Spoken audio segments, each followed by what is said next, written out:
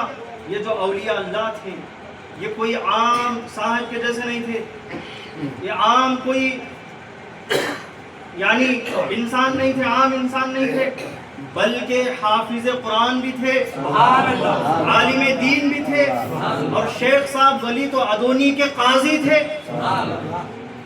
قاضی، مفتی، حافظ اور سادات میں سے یہ تھے اولیاء اللہ. اتنے بڑے اولیاء اللہ کہ ہم چاہنے والے کیا اگر ہم 5 نمازوں میں فرض نماز بھی نہ پڑھ سکیں تو یہ ہمارے لیے بڑی بد نصیبی کی بات. حضرات محترم، تو ہم ان کا نام لے کر ان کا ذکر ہم سننے آئے ہیں، انہی کے ہم نام لیوا ہیں، طاہر شاہ قادری کے ہم ماننے والے ہیں. تو یقیناً ہمیں کیا کرنا ہے؟